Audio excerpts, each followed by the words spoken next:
Okay, another journal. This one is from 826, and the Mayan day was 5 Lamat, which is star, rabbit, or Venus. Now go figure what those three have in common. I am suddenly filled with a quiet joy and a very strong desire to open this journal. Let's see what's behind this, for I do not know. For one thing, I'll be sharing a link to one of Grace Butler's playlists on YouTube, where she turns Book 1 of Life and Teachings of the Masters of the Far East into an audiobook.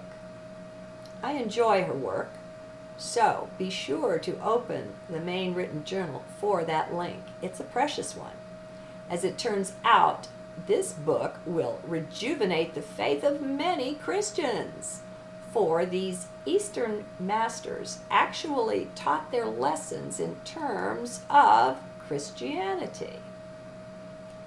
The books are really great, but perhaps I'll ad-lib about that when I record this.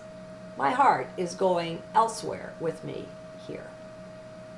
Perhaps the only way I have of sharing the perceived depth of the identity changes I am going through is to share that transiting Pluto sits and is parked precisely on my natal sun, and it retrogrades back and forth over that 9 degrees Capricorn. Now the sun in our chart represents our actual identity, as opposed to the ascendant, which is about how we present to the world, what people see when they look at us, not who we really are. When we add in the long-lasting square aspect of Uranus to Pluto, and other equally challenging things in my own chart, it's truly intense. With great depth of honesty, I can say I truly don't know who I am. And whoever I think it is, it's probably going out the window tomorrow. I'm having to find something deeper than identity on which to rely. It's a very strange ride. Just now, though, I am in the grip of a strange, heart-centric joy that is very uplifting. It is not like what I've been used to calling that divine joy with the capital J that I find ever present in heart. It's somehow quieter, smaller, yet more intense. Don't know what it's about, just that it's different from what I've encountered before. Yes, I am in process of losing everything. Now, I don't say that about possessions or things physical, but those things are transitory anyway. I mean, even the body is a transitory thing. They mean far less to me than the internal things I'm having to let go of. I just don't live that much on 3D. So my values have moved on with me into spiritual things, and I know many, many of us are this way. We've been this way in potential, if not openly, most of our lives. The interior things always meant more than anything tangible, so it's not so unusual. When I say I'm losing everything, I don't know if I can explain what is meant. I can say it's all very strange. This joy may be related to the great joy I've found, the renewal of what some may call faith, in listening to the audio book 1. And it's 1 of 5, but each one is self-contained. You can pick up any of them. Everything is more and more backwards. Apparently, it takes losing most or all of what we built our life and consciousness on to enter such joy. It just doesn't make logical sense. facts, but having given up on logic some few years ago, anyway, that's not really a problem. Yet it continues to be rather strange and continually unexpected. Okay. Seems to me what I'm getting is that I was just told something. I was told it in heart, which means conscious mind doesn't have access, doesn't know what it is, yet it brings me such specific joy. This joy seems to be a pinpoint sort of thing. And no, I don't understand that either. Everything goes by a sort of sensing, more akin to feeling now. It's not your typical emotional stuff. Instead, it is heart-centered. Feels more refined, higher dimensional or something. I don't know. In leaving mind aside so much, preferring almost always to heart center instead, a whole new system of some sort seems to be activating in my biology.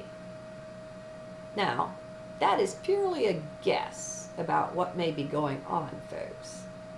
You can look to me for precious few facts going forward.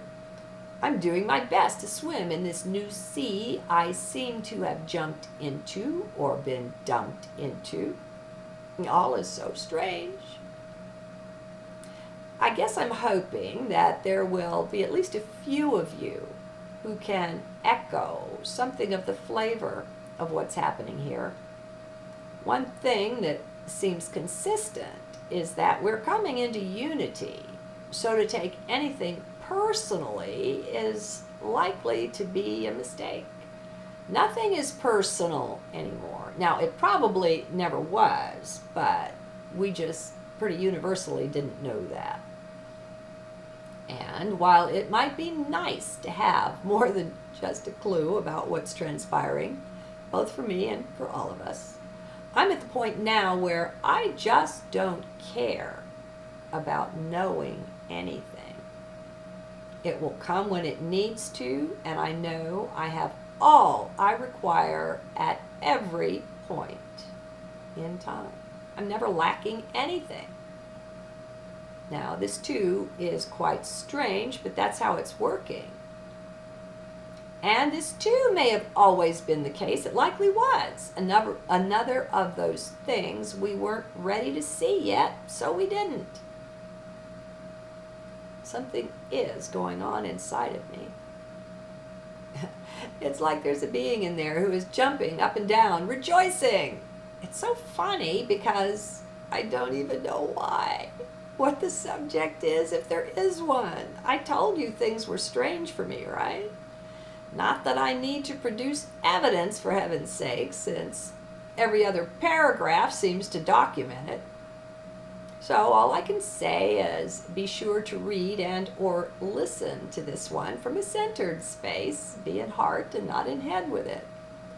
From heart, we can more easily read the energies involved. While poor head must rely on logic, heart has other ways to sense or read what's going on. Better ways, the way I see it. Okay, maybe nothing of substance will come through this journal. I guess I've got to drop that whole idea that something clear has to come through. I'm not getting anything clear enough to be useful to anyone's mind, and maybe that's the point. All of this that's going on with me has rather sternly almost forced me out of allegiance to logic and mind.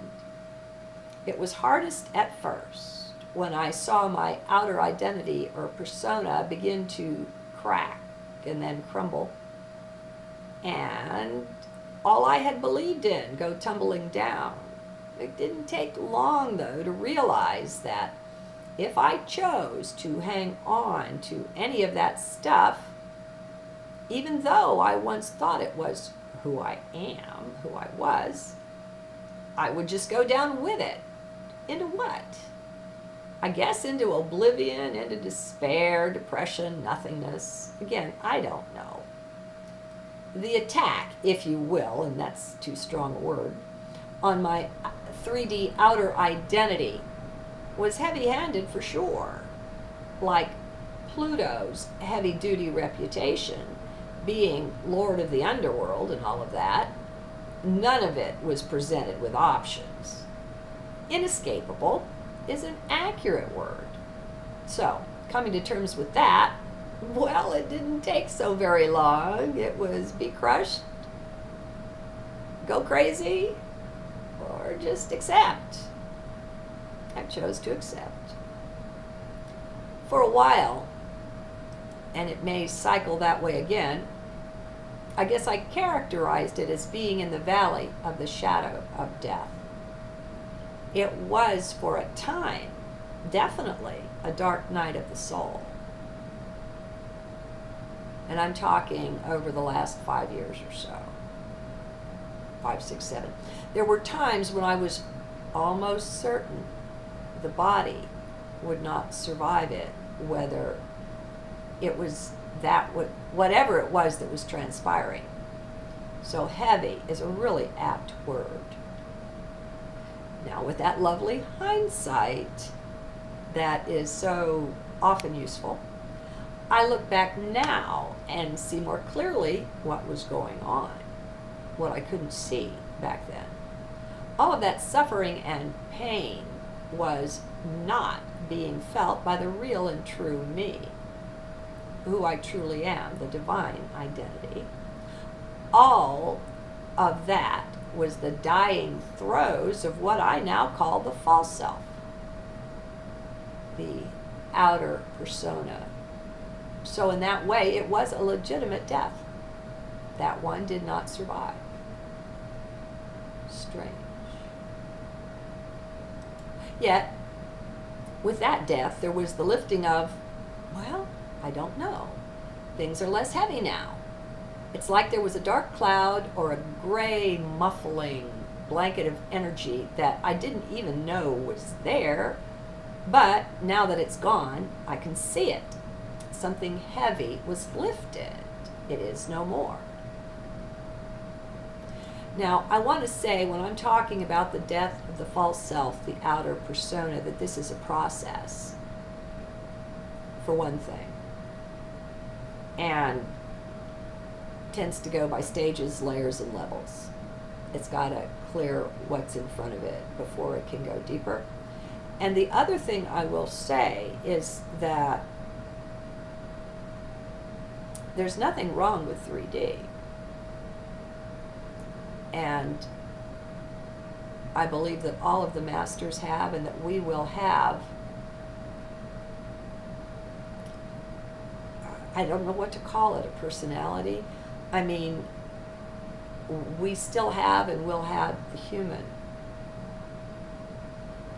And so sometimes people will criticize a guru who died of cancer, let's say. And they will use that death to invalidate all of his teachings. Obviously, he wasn't the one. He wasn't perfect, whatever. I find that to be judgmental and linear.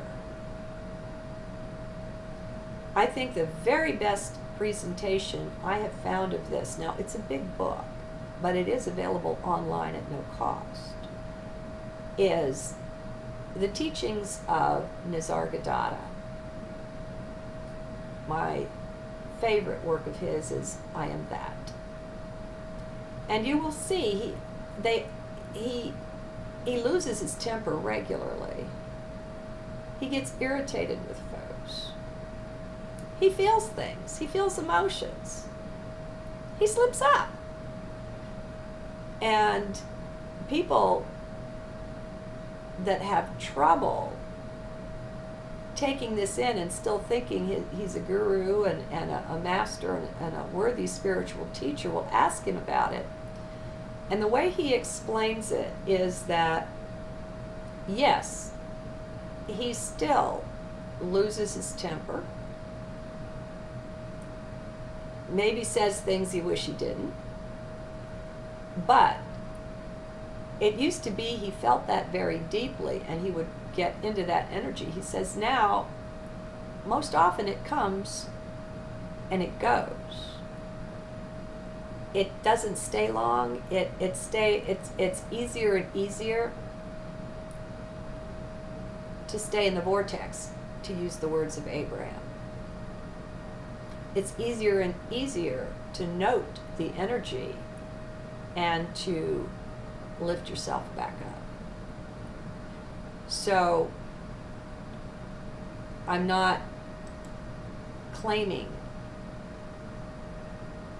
a complete death of the false self, and I'm not thinking that such a thing would lead to any kind of outer 3D perfection. That kind of spiritual perfection is something we all have. We have it right now. It's nothing that needs to be earned, developed, learned, or any of that. It has to be accessed. That's who we are. And in that way, we're all equals. We're just playing different parts. Okay, boy, I really went out there with that. Okay, so that with that death, there was a lifting. There's a new sort of quiet freedom here where I am. Before, it was like I had less freedom, like being in mind was somehow mandatory. It took a couple of years of real effort, focused, working against that, to train myself to spend more time in heart, to develop the habit. It was like slogging through mud at times. Not always, but there were times. Now, there's a very natural heart presence that's pretty easy to maintain. In my last journal, I talked about that. You get a reading from your heart on whatever you're doing, whatever you're paying attention to, whatever video you're watching, whatever material you're reading. You get a reading from your heart. It will embrace you if what you're taking in is relevant, appropriate, uplifting, healthy, good for you, whatever. And it will make it harder for you to stay in heart if what you're viewing is not so useful to you.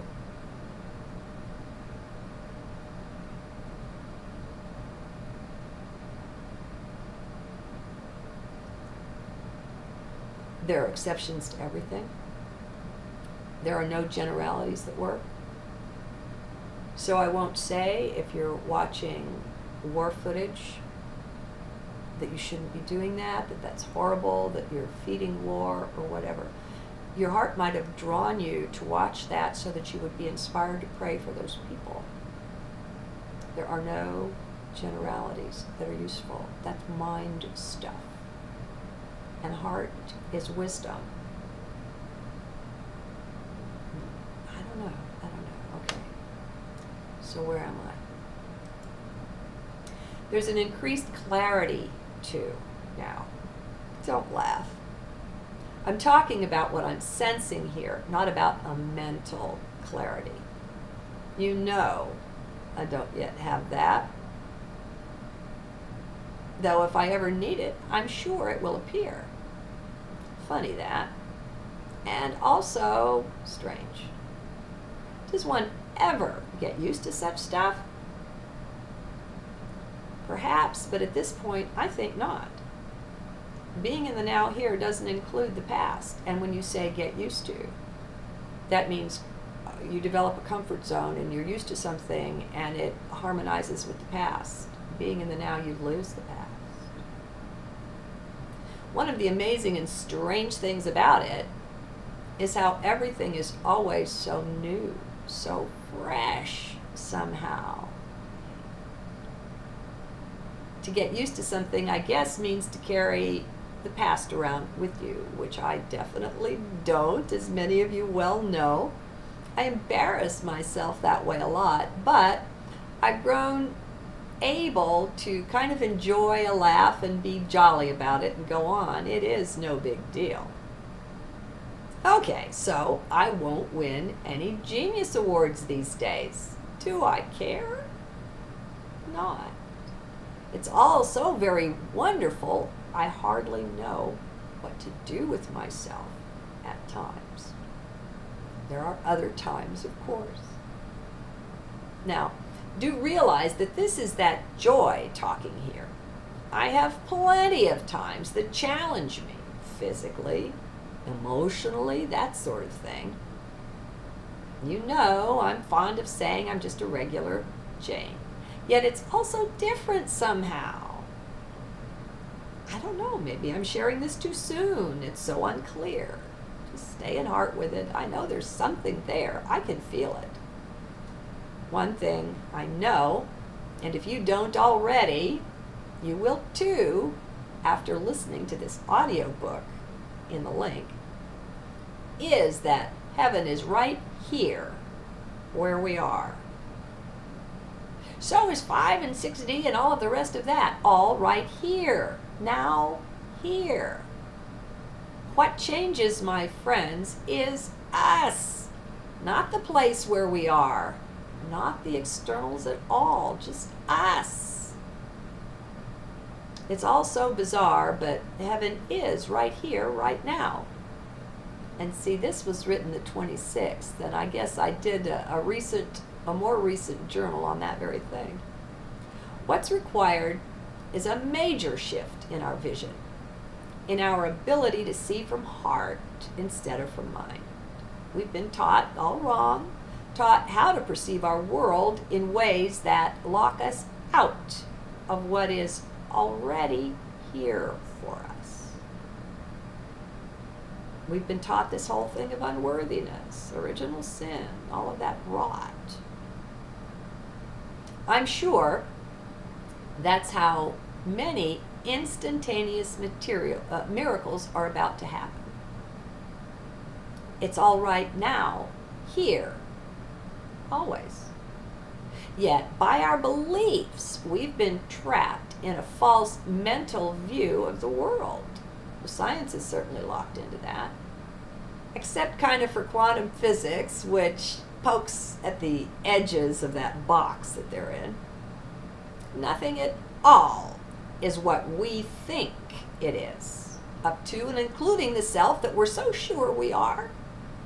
Not until we are willing to lay that false self down, allow it to die. Not until then will we be able to see what is already here for us. So very strange. It's so huge, too. So very huge, this great false pseudo-reality we've been somehow woven into. We've been taught to accept, to consider it normal. Our acceptance is mandatory, of course. We're all truly kings and queens, royalty of the light, and we do have precious treasures like free will, treasures that require respect. So we had to give our agreement to the whole scene, or it wouldn't have applied to us. We are that strong, that powerful. So we assented to it. We agreed. We let them lay out our reality for us like that, and we bought into it. I guess we said, what the heck, why not? Since deep within, we always knew we were these powerful sovereigns and that cannot be taken away from us. We cannot truly be hurt. We're made to feel massively uncomfortable, sure, but not truly hurt. That one whom we all are, that one can never even be touched, never harmed. Anyway, we're waking up from the daze now.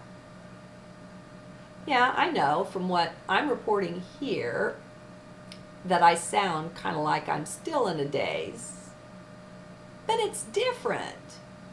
It's an awakening daze, not a deadened, somnambulant one. And if you're in heart, you'll be tuning into this. They're vastly different. Besides, I know quite a lot of you must be with me in this, at least to some extent or another. Heck, I may be lagging behind a lot of you for all I know, and that would be fine too. Oh my God, it's like everything is just fine. Deeply so. So very strange, but it just doesn't matter what happens or what doesn't. It's all so beautifully, gloriously fine. Who'd have thunk it, huh? Surely not me. One of the things we lay aside with the mind, and something that almost seems to be a part of mind, and it may be, is time. Don't know that I can explain this, but some things seem to be happening in ways that violate time. I wish I could explain the very soft focus I have that's been working for me, and it's easier when there's no clocks on the wall and no Monday job and that kind of thing, nothing pulling and tugging at me. Then you'd see why my explanations have to be sort of soft or out of focus too, out of 3D focus. Mind wants to grab onto things, to hold them tightly, to master them, to know things, in other words. And that's fine, nothing wrong with that. But when I set mind aside, not put it away, just make it relatively far less important, I lost that crisp, clear 3D focus. It went with mind. It relied too much on time and on sequences of events and I don't know what. It just didn't work in this new territory for me. Oh, I'm going to put another thing with this. Let me make myself a note. I'm going to give you a little thing that you can look at. And those pictures we used to look at that were out of focus? You had to put your eyes kind of out of focus. It looked like just a bunch of blobs. But if you put your eyes out of focus, it would give you like a 3D image. I'm going to give you something resembling that. It's interesting. Okay. Let's see. I lost that crisp, clear 3D focus. It went with mind. It relied too much on time and the sequence of events, and it didn't work in this new territory. I'm finding that whenever mind and thought pop up, if I just let it go without even really looking at it, going straight back into heart, that this works really well. Now, obviously not when you're trying to do a mind-centric task like balance your checkbook. I'm talking about when you've got time set aside that you could just be. It enables me to stay in heart much more consistently. So now I view mind with this really soft or fuzzy focus, not really paying it much attention. Make sense? Thus, I don't really ever let mind fully engage, grasp onto what it wants to view through its particular lens or perspective, preferring to view all things from heart. Heart's view is far more a sensing sort of thing. And it's able to think. It has its own neurons, You tell the import, the relevance of things by the feel of them, pretty much. You don't give it the least bit of thought. And that will be strange for most of us. But after some time, you do get the hang of it. That is, if this is your cup of tea. And I don't suppose it will be for everyone. And it takes some time getting here too. You've got to let quite a lot of things go along the way to this. Things that got in the way of this all along. Things that were blocking us from perceiving it. Things like thinking you know anything. It's a big one to let go, isn't it? So you wind up with a much softer, a far more loving focus on life, on all of it. You actually may find yourself falling in love with life, with every bit of it, every one, everything. It's bizarre, but there you go. What can I say? You know you don't know anything, so that brings on a nice crop of humility, which is a very softening thing in itself. You keep realizing the beauty of whatever it is you happen to gaze upon. You keep getting slain by that, bowled over by it, the awesomeness of it, the pure, divine genius of it. You get lost in things frequently, lost in admiring, lost in grateful appreciation. Oh, well, I suppose I've already dug myself in rather deeply here. As usual, it didn't turn out to be anything like what thought might have imagined it would be, this journal. Am I surprised? Kinda. I've written thousands of these things, but I gave up on the logic that said there should be a certain, if not sameness, then at least a certain consistency in them. Don't know about you, but I don't find much of that. But I don't need it, you see. I don't need to make sense to anyone's mind. And yeah, I know that's throwing caution to the winds, but that's okay too. Why not? Have I got so very much to lose by this? When you truly can't be hurt or harmed, the real you, well, you get braver. Much braver, I guess. You get froggy. Heck, I don't know. I'm just having fun. Namaste.